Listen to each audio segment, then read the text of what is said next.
어릴 적 철모르던 시절에는 별로 관심이 없던 것들이 한 살, 두 살 먹어가면서 보이기 시작합니다.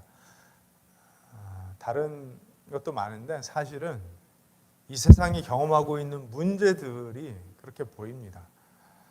오늘 아침에도 Child Abduction Alert 메시지가 뜨더라고요. 우리가 살아가고 있는 매일매일 문제가 끊이지를 않습니다.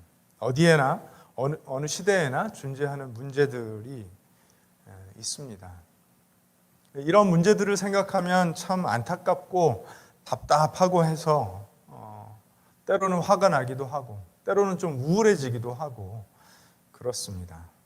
처한 위치와 또 환경에 따라서 이런 문제들을 해결하는 방법, 태도가 참 많이 다른 것 같습니다.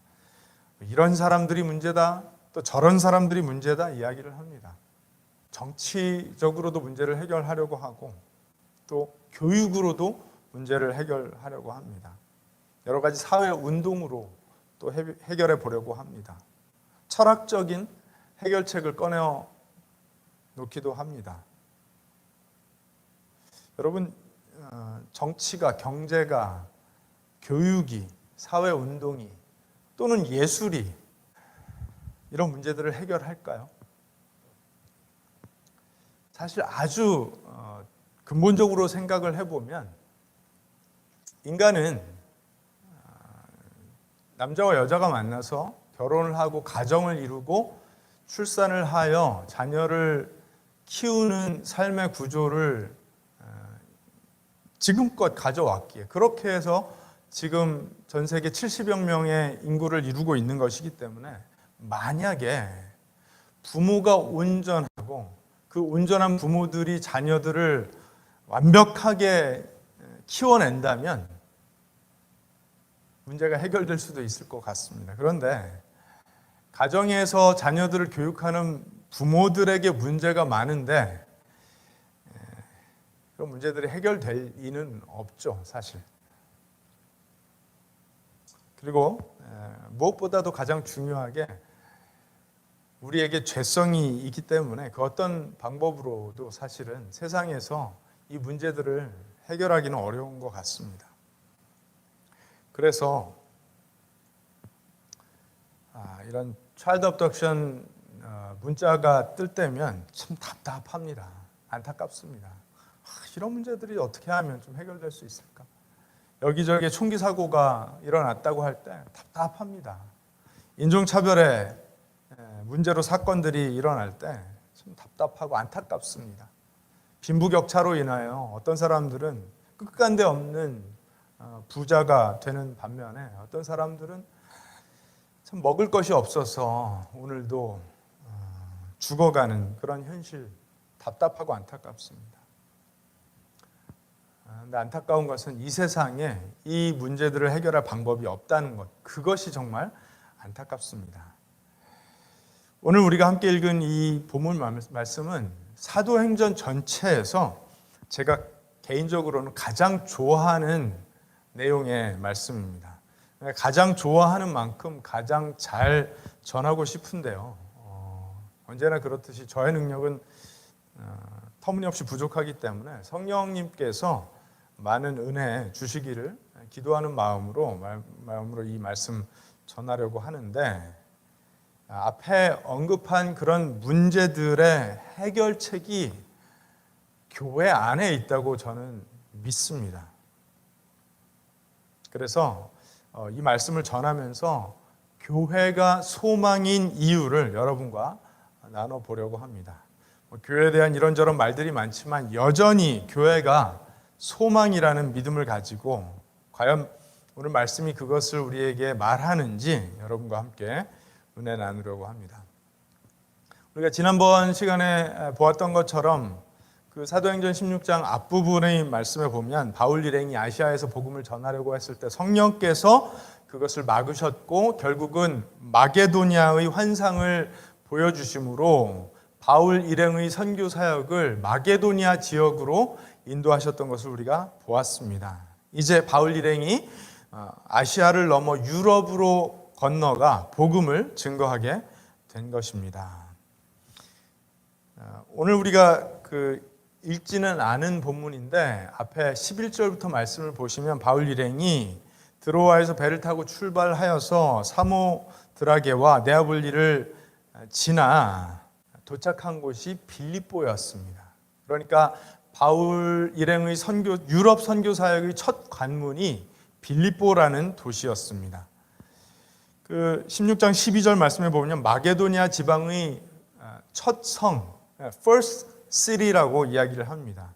빌립보는 그렇게 큰 도시였어요. 로마의 식민지이면서 마게도니아 지역의 가장 왕성한 도시였던 것입니다. 바울 일행이 빌립보에 머물면서 사역을 했던 기간이 그렇게 길지 않음에도 불구하고 사도행전의 저자인 누가는 바울의 2차, 3차 전도 여행을 통틀어서 이 빌립보 지역의 사역을 가장 자세하게 기록하고 있습니다. 그만큼 이 빌립보, 그러니까 유럽으로 들어가는 첫 번째 관문이었던 이 빌립보에서의 사역이 그만큼 의미가 있었던 것입니다. 빌립보 교회가 오늘 말씀을 통해서 세워지는 것을 우리가 보게 되는데, 빌립보 교회가 세워지면서 바울 일행에게 전도되는 3명의 이야기가 오늘 본문에 등장을 합니다. 과연 하나님께서 이 빌립보 교회를 세우시면서 사용하시는 이 3사람의 이야기가 오늘날에도 교회가 이 세상의 소망이 되는 이유를 우리에게 말하는지 함께 보기를 원하는데요. 먼저 여사장 리디아의 이야기를 보기를 원합니다. 빌립보에 도착한 바울 일행은 안식일에 기도할 곳을 찾았는데, 안식일이면 유대인들이 모여서 기도하는 곳이 있죠. 보통 웬만한 도시에는 회당이 있었는데, 그런데 이 빌립보 지역에는 회당이 세워질 만큼 유대인들이 많지 않았던 것 같습니다. 그래서 유대인들이 모여 기도할 만한 곳을 찾아갔더니 그곳에서 여사장 리디아를 만나게 되었던 것입니다. 이 리디아는 그 당시에 자주 색깔의 옷감을 판매하는, 장사를 하는 그런 사장님이었는데, 이 퍼플 컬러는 그 당시에 로열 컬러였습니다. 그래서 아무나 이런 색의 옷감을 살 수 있는 것이 아니라 귀족들만, 굉장히 비쌌기 때문에 지금으로 치면 이제 럭셔리 브랜드 업체의 사장님 정도라고 볼 수 있었던 것입니다. 돈이 많았겠죠. 부자였겠죠. 그래서 이 달라스 지역을 생각해 본다면 하일랜드 파크나 사우스레이크 정도의 부티크를 몇 개 가지고 있으면서 운영하는, 그리고 그 동네에서 거주하는 꽤나 부유한 그런 인물이었던 것 같습니다. 그런데 오늘 본문을 통해서 우리가 알 수 있는 또 하나 사실은 이 리디아가 하나님을 섬기는 사람이었다라는 것을 알 수 있습니다. 그런데 아직 예수님은 몰랐죠. 그러니까 복음은 듣지 못한 상태에서 종교적으로 야훼 하나님을 추앙하는, 섬기는 그런 인물이었던 것 같습니다. 그러니까 돈도 많은 상류층에다가 꽤나 종교적이었던 그런 인물이었습니다. 상상해 볼 수 있죠. 우리 달라스 지역에서 쉽게 만날 수 있는 그런 사람입니다. 그런데 하나님께서는 이 여사장 리디아에게 바울을 통하여 복음을 증거하십니다. 이미 구약의 말씀들을 알고 있었던 이 리디아가 바울의 전도를 통해 예수께서 하나님이 보내신 메시아이며 하나님의 아들이며 그분의 구원이 믿는 사람들에게 임한다라는 사실을 듣게 된 것입니다. 바울의 설교를 듣고 마음이 열린 것입니다. 이 말씀은 사실 오늘날 교회에서 설교하는 목회자들에게 큰 희망이 되는 말씀입니다. 왜냐하면 설교를 듣고 변하는 사람들이 있는 거예요. 리디아가 그런 케이스였습니다. 설교를 듣고 예수님을 만난 것입니다. 예수님을 만나서 마음이 열린 리디아가 보였던 반응이 어떤 것인지 우리가 말씀을 통해 볼 수 있는데, 먼저는 자신의 온 집안 사람들이 다 침례를 받도록 했다라는 것입니다. 자기만 믿고 끝난 것이 아니라 이 좋은 거, 내 집안 사람들도 모두 믿고 예수를 그리스도로 영접하도록 했다는 것입니다. 사실 부자였기 때문에 집도 꽤 컸을 것이고 그 집 안에서 일하는 사람들도 많았을 것이고 자기 가족들도 있었을 것입니다. 본문에는 아주 짧게 간단하게 나와 있지만 그 과정은 어땠겠습니까? 바울의 설교를 듣고 마음이 열리자 자신의 집으로 와서 자신의 가족들에게도, 그러니까 집안에 일하는 모든 식구들에게도 말씀을 전해줄 것을 간곡히 부탁했을 것이고, 또 바울 일행이 친히 그녀의 집으로 가서 사람들에게 복음을 증거하는 그런 일이 있었을 것입니다. 적극적이었던 거예요. 왜죠? 자신이 복음을 받아 구원을 받게 된 것이 너무 좋았기 때문입니다. 말씀을 듣고 복음이 무엇인지를 깨달아 구원받는 믿음을 얻게 된 사람들이 보일 수 있는 아주 당연한 반응은요, 나만 구원받고 끝나는 것이 아니라 내가 사랑하고 아끼는 사람들이 함께 구원받기를 원하는 것입니다. 자신들의 가족뿐만 아니라 친구들, 지인들, 직장 동료들, 이들에게도 복음을 증거해서 함께 구원받는 은혜를 누리고자 하는 것이 당연한 반응이라는 것입니다. 그런데 그 직후에 이 리디아가 보였던 반응이 흥미롭습니다. 하나님의 은혜로 그 집안 사람들이 모두 예수를 영접하고 침례를 받게 되었는데, 이 바울 일행을 강권하여 자신의 집으로 초대하였다라는 내용이 구체적으로 기록되어 있습니다. 그러니까 그냥 와서 식사 한 끼 하고 가세요 하고 말한 것이 아니었습니다. 자신의 집으로 와서 머물라고 이야기합니다. 뭐라고 합니까? 나를 주님의 신도로 여기시면 우리 집에 오셔서 묵으십시오. 그러니까 바울 선생님 우리 집에 안 오시면 저를 주님의 신도로 안 여기신다고 저 생각할 겁니다. 이런 청을 한 것이죠. 강권한 것입니다. 만약에 저를 주 안에서 동일한 그리스도의 제자로 여기시면 꼭 우리 집에 오셔서 머무시기를 제가 바랍니다. 섬길 기회를 주십시오. 이런 반응을 보였던 것입니다. 구원받은 것이 너무 좋아서 자기 집안 식구들도 다 믿고 침례받게 했으며, 그것뿐만 아니라 이 일행을 외지에 나와서 사실 이 사역을 감당하고 있었던, 그래서 잠잘 곳도 필요하고 먹을 것도 필요하고 씻을 것도 필요했던 이들의 필요를 딱 알아보고 그 일을 자신이 섬기겠다고 반응을 보였던 것입니다. 물심양면으로 아끼지 않고 하나님의 선교 사역에 동참하겠다라는 반응을 기꺼이 보였던 것입니다. 그리고 오늘 본문 마지막 절인 40절 말씀에 보면 중간에 여러 일들이 있었다가 마지막에 바울과 실라가 리디아의 집으로 갔다라고 기록하고 있습니다. 이것은 리디아의 집에서 머물면서 이 빌립보 사역을 감당했었다라는 것으로 우리가 볼 수 있고, 아마도 리디아의 집이 이 빌립보 교회의 베이스 캠프가 출발점이 되었던 것을 추정할 수 있는 대목입니다. 참 좋죠. 당연히 이 리디아가 사업도 하고 있었고 재력도 어느 정도 됐으니까 이런 반응을 보일 수 있었던 것이기도 하겠지만, 그러나 누구나 이런 반응을 보이는 것은 아니잖아요. 리디아가 정말로 주님을 만나게 되어서 너무나 기뻐서 진실되게 보인 반응이었다라는 점에서 우리가 마음에 새길 메시지가 있다라고 저는 믿습니다. 하나님께서 은혜를 주셔서 이 빌립보 지역에서 리디아와의 만남을 통해 이 빌립보 교회를 세워가시는 것을 오늘날의 교회들이 보게 하시는 것입니다. 물론 돈이 있는 사람만 헌신해서 교회를 세울 수 있는 것은 아닌데, 그런데 실질적으로 현실적으로 교회가 세워져 가는 데에 그런 물질적인 헌신이 요구된다라는 것을 보고 있는 것입니다. 리디아가 그 일의 첫 번째 열매가 되었던 것입니다. 오늘 이 말씀을 통해 우리가 만나게 되는 두 번째 인물은 여종입니다. 말씀을 보니까 이 여종은 귀신이 들려서 자기를 종으로 붙잡고 있는 주인들에게 큰 돈을 벌어다주는 인물이었습니다. 귀신이 들려서 사람들의 점괘를 봐주는 거예요. 그러니까 우리 문화 속에서도 무당이 신들렸다라는 이야기 하잖아요. 그런 인물이었던 것입니다.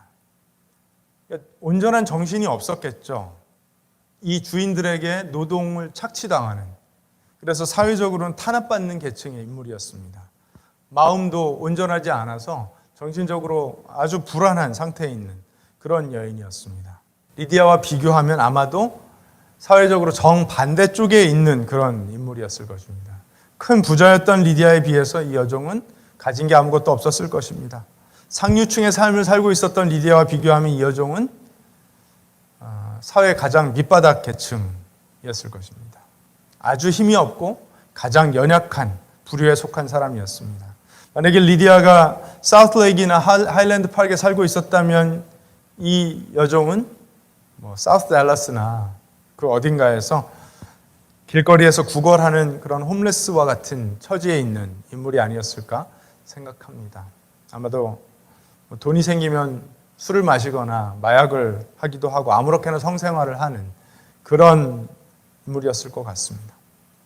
리디아가 도덕적이고 종교적인 사람이었다면 이 여종은 그다지 종교적이지도 않고 또 귀신까지 들린 케이스였습니다. 사회적으로도 반드시 상전을 따라야 하는 그런 삶이었는데 영적으로도 귀신에 붙들려서 어느 모로 보나 자유가 없었던, 속박당하는 그런 삶을 살고 있었습니다. 그런데 그런 이 여종이 바울 일행을 따라와서 소리를 지르는 것입니다. 이 사람들은 지극히 높은 하나님의 종으로서 구원의 길을 너희에게 전하는 자라. 이렇게 외칩니다. 몇 날 며칠을 따라다니면서 그렇게 합니다. 맞는 말이지만 바울 일행의 전도 사역에 이 여종의 도움이 필요했을까요? 아니요. 맞는 말이지만 귀신 들린 여종의 도움을 필요로 하는 사역은 아니었습니다. 얼마든지 바울이, 신라가 또 함께 다니고 있었던 누가가 복음을 증거할 수 있는 일이었습니다. 이렇게 옳은 말조차도 바울 일행의 사역에 방해가 되었던 모양입니다. 그래서 바울이 귀찮아서 말씀을 보니까 이 귀신을 쫓아내버렸다라고 말하고 있습니다. 이 여종에게서 귀신이 떠나가면서 어떤 일이 벌어졌을까요? 점치는 능력을 잃어버렸겠죠. 그에 따라 이 여종을 부리고 있었던 주인들이 돈벌이를, 그것도 큰 돈을 벌어주고 있었던 돈벌이를 순식간에 잃어버리게 된 것입니다. 너무나 화가 났겠죠. 아니 이 사람들 도대체 뭔데 돈을 벌어다 주던 이 여종이 제정신을 차리게 만들었나. 반면에 이 여종은 어떻게 됐을까요? 드디어 자유를 얻게 되었을 것입니다. 그렇죠? 귀신으로부터의 자유. 그리고 어쩌면 이 종들이 이 자신을 종으로 부리고 있었던 주인들이 이 여종이 더 이상 쓸모가 없었기 때문에 또 자유를 얻게 되었을 것입니다. 그리스도를 만나 자유를 얻게 된 것입니다. 바울이 증거하는 복음을 듣게 되었을 것입니다. 복음을 통해서 개인적인 구원을 받았을 뿐만 아니라 삶 속에서 자신을 억압하고 억누르고 있었던 환경으로부터의 풀림, 노임도 얻게 된 것입니다.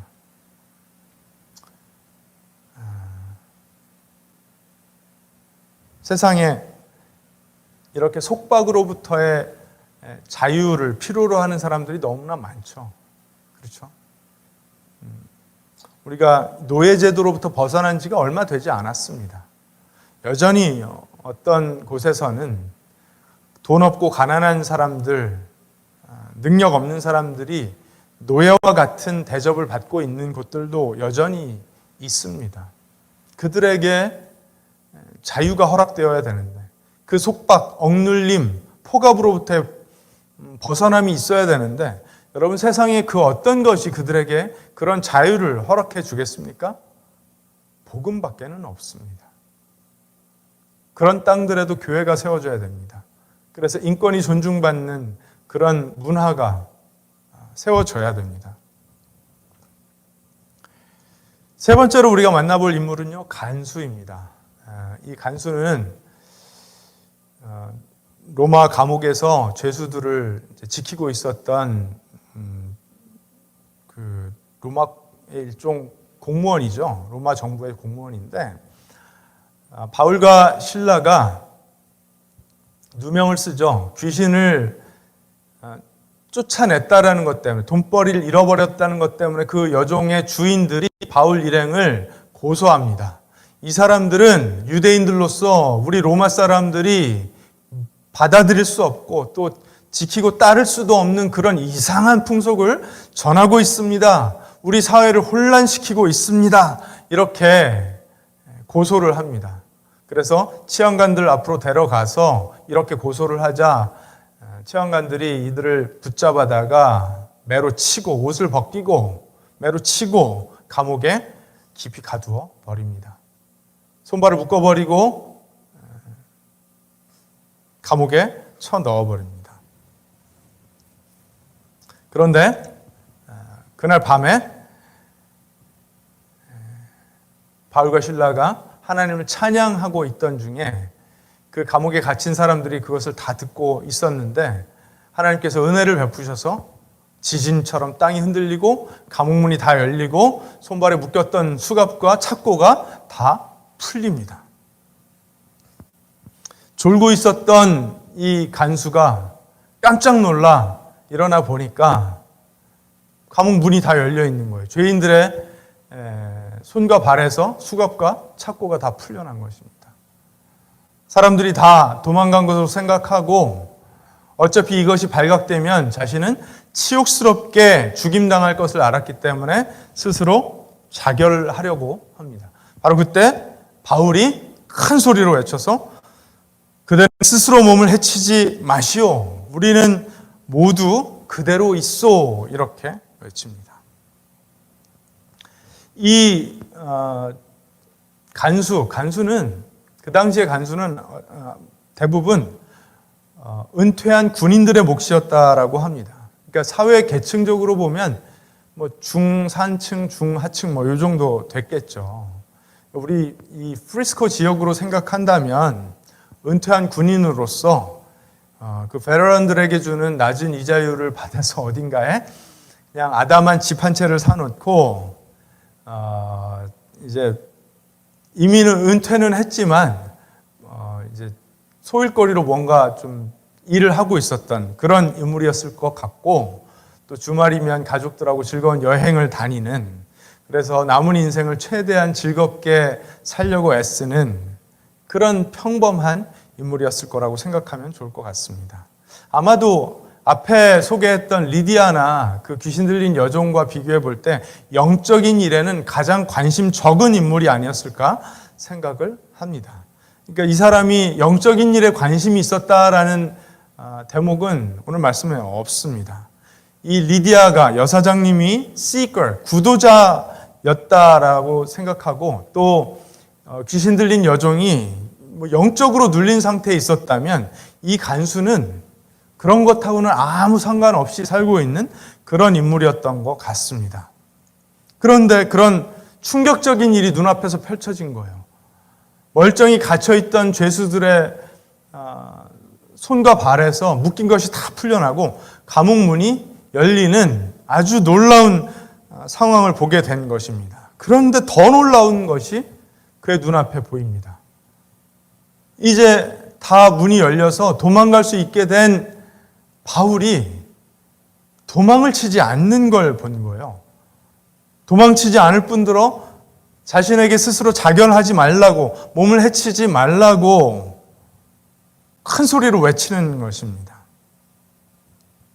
그러면서 이 간수가 오늘 30절 말씀을 보니까 어떻게 하면 구원을 받을 수 있겠냐고 바울 앞에 먼저 엎드립니다. 바울과 실라가 감옥에 갇히고 그들이 찬양을 하자 지진이 나서 옥문이 열리고 죄수들이 풀려난 것도 기절할 노릇인데, 풀렸음에도 불구하고 도망치지 않고 오히려 자신을 위해주는 이 사람들의 모습이 너무 이상하고 충격적이었던 것이고, 그래서 그들이 하나님을 찬양하고 있었던 것이 생각나는 것입니다.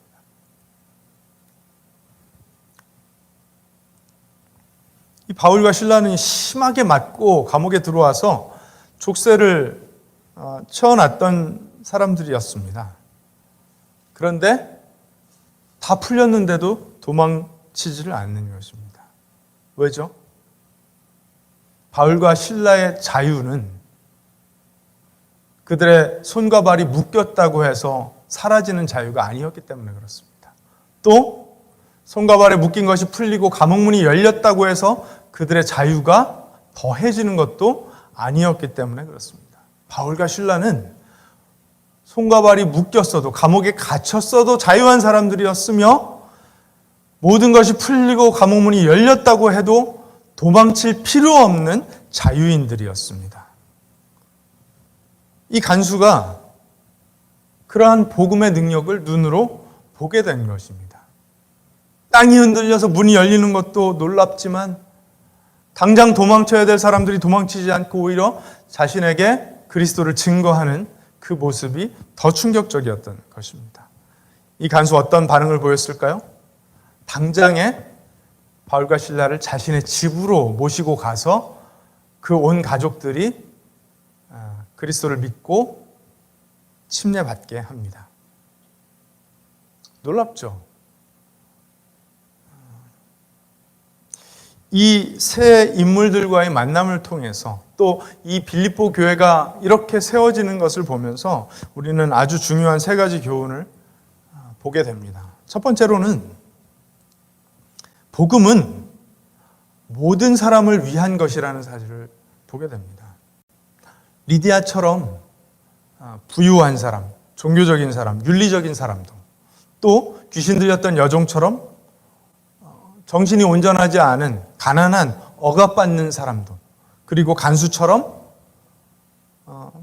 세속적인 사람도 모두가 복음을 필요로 한다라는 것을 보여줍니다. 세상에 많은 사람들이 종교적입니다. 윤리적입니다. 그런데 그들이 살아가는 삶의 모습에는 문제가 없나요? 아니요, 여전히 문제가 많습니다.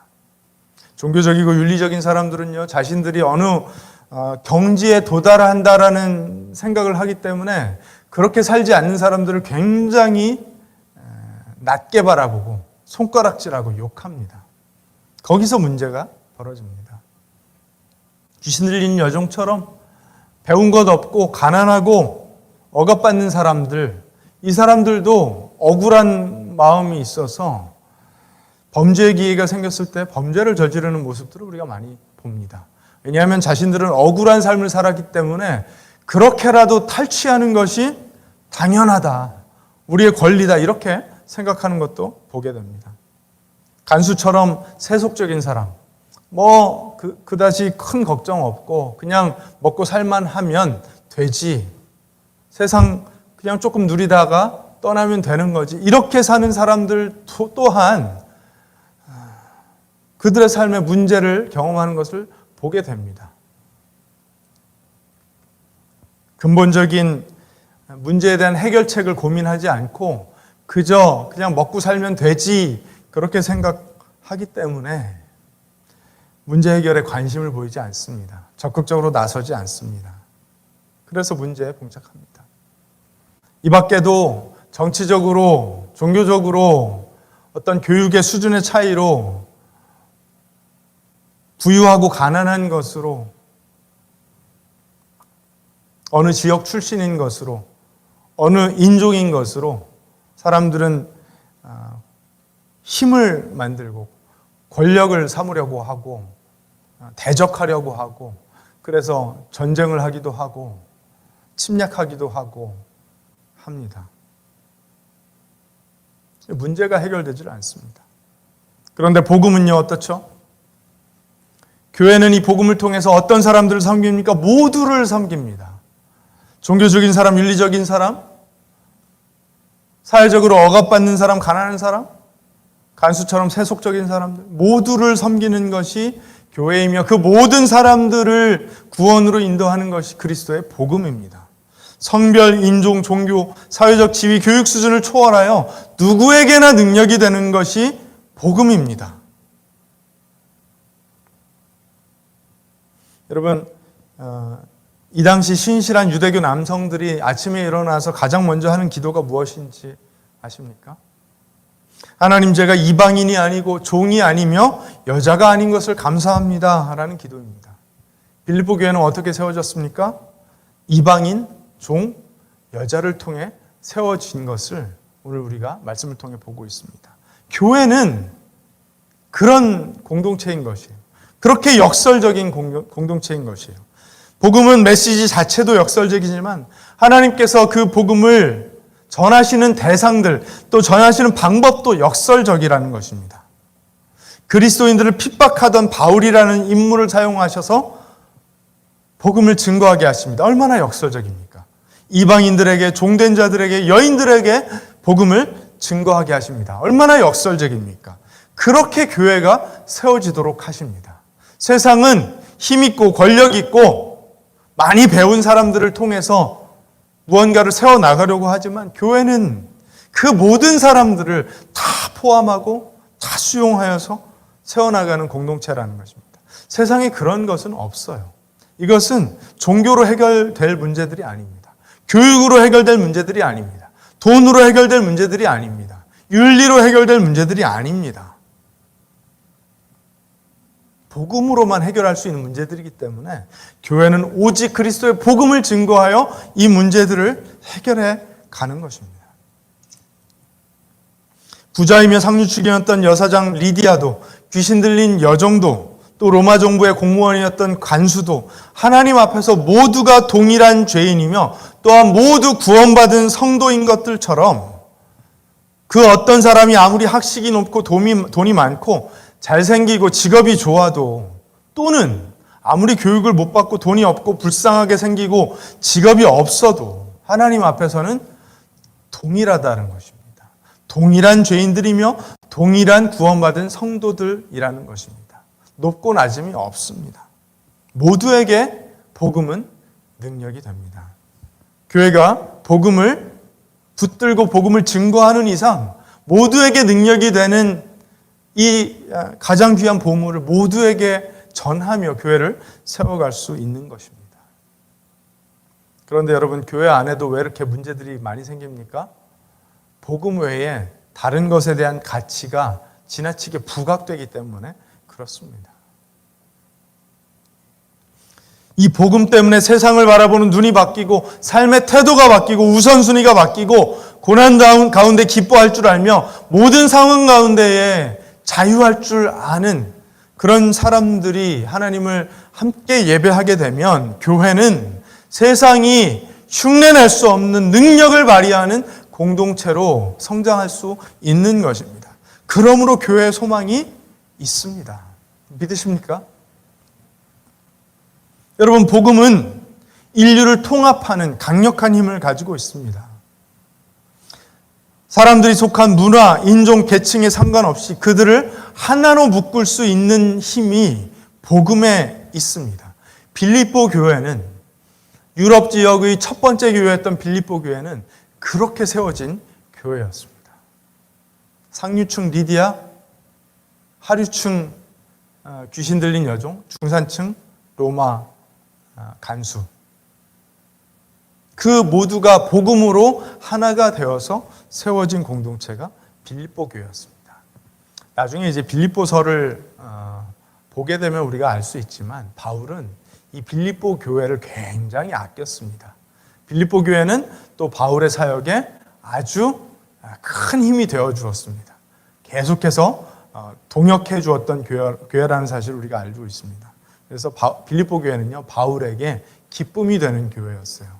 이렇게 세워졌기 때문에. 여러분,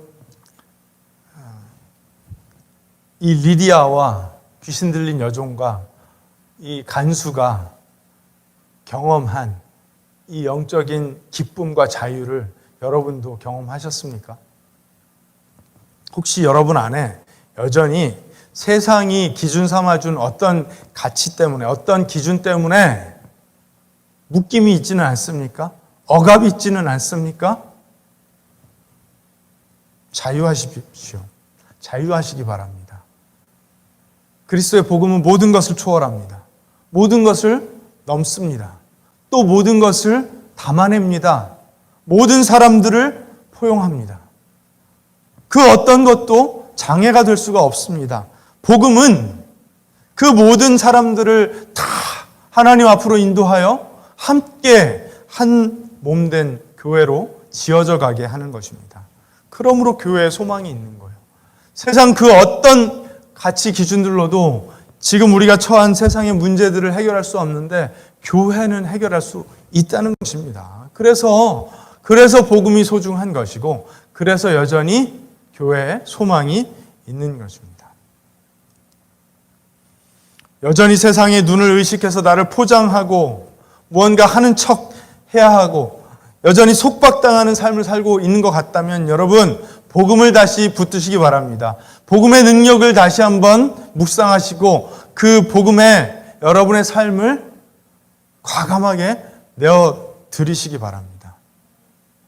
미래에 대한 두려움 때문에 억압되어서 가지고 있는 물질과 열정을 충분히 쏟을 자유를 누리지 못하고 계십니까? 여러분 다시 한번 복음을 붙드시기 바랍니다. 경제적인 환경, 관계적인 어려움 때문에 우리가 자유를 잃어버릴 수가 없는 것입니다. 그리스도께서 복음 안에 허락하신 자유는요, 그 어떤 것 때문에도 우리가 잃어버릴 수가 없습니다. 복음이 우리를 자유케 합니다. 복음이 우리를 세상에서도 넉넉히 살게 합니다. 여유로운 마음을 갖게 합니다. 평강을 누리게 합니다. 그 복음이 리디아에게, 귀신 들린 여종에게, 간수에게 선포되었고 저와 여러분에게도 선포되었습니다. 우리가 지불해야 될 죄의 대가를 주께서 모두 지불해 주셨습니다. 죄인 된 우리가 동일한 모습으로 하나님 앞에 의인으로, 성도로, 교인으로 불리게 된 것입니다. 할렐루야. 그래서 교회에 소망이 있습니다. 마지막으로 우리가 볼 교훈은요, 복음은 특정한 방식으로만 전하는 것이 아니라는 것입니다. 이 부분을 우리가 잘 새겨야 됩니다. 세상에는 많은 종류의 사람들이 있고 하나님은 복음이 그들에게 증거될 때 각 사람의 맞는 방식, 적합한 방식으로 그들에게 복음이 들리게 하십니다. 리디아가 설교를 들었죠. 설교를 들으며 복음의 능력을 경험했습니다. 귀신 들린 여종은 귀신이 쫓겨남으로 그리스도의 능력, 복음을 경험했습니다. 간수는요, 기적이 일어나는 것을 눈으로 보면서 또 바울과 실라가 상황을 초월한 자유를 누리는 것을 보면서 복음의 능력을 본 것입니다. 리디아가 들었고 여종이 심령으로 경험했고 간수는 보았습니다. 각각 다른 방법으로 복음을 경험했던 것입니다. 그러므로 교회 안에서 각 사람들에게 복음이 다른 모양으로 다가가는 것을 우리는 이렇다 저렇다 말할 자격이 없습니다.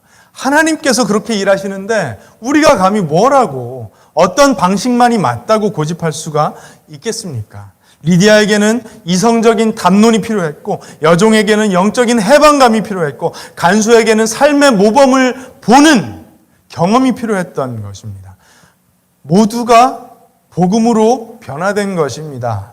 복음은 그렇게 다양한 모양으로 각 사람의 필요에 따라 각 사람들에게 다가갑니다. 하나님은 그렇게 우리를 도전하시고 그렇게 우리를 변화시키십니다. 그러므로 그리스도를 만나는 방법에 있어서 이것이 맞다 저것이 맞다 우리는 단언해서는 안 됩니다. 또 일단 교회 안으로 들어왔다면 그래서 그리스도를 따르는 길에 그 여정에 나섰다면 여러분 달려가면 어떻고 걸어가면 어떻고 자전거를 타고 가면 어떻고 깽깽이로 가면 어떻습니까? 다 그리스도를 따라가면 되는 것이죠. 우리도 예수님처럼 다른 사람들에게 복음을 증거할 때 조금만 더 세심했으면 좋겠습니다. 그들의 필요를 하나님께 구할 수 있었으면 좋겠습니다. 그래서 그 사람들에게 꼭 적합한 방법으로 그리스도의 복음이 경험되기를 기도하는 마음으로 증거했으면 좋겠습니다. 예수님은 루디아에게는 충분히 이성적이셨고 여종에게는 충분히 파워풀 하셨으며 간수에게는 충분히 프랙티컬 하셨습니다.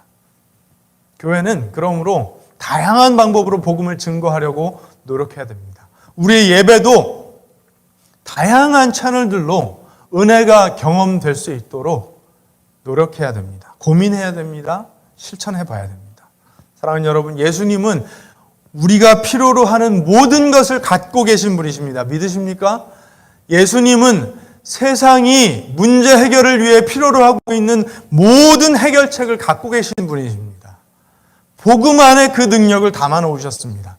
그러므로 예수 그리스도를 본받고 배우며 선포하는 교회는 여전히 세상의 소망입니다.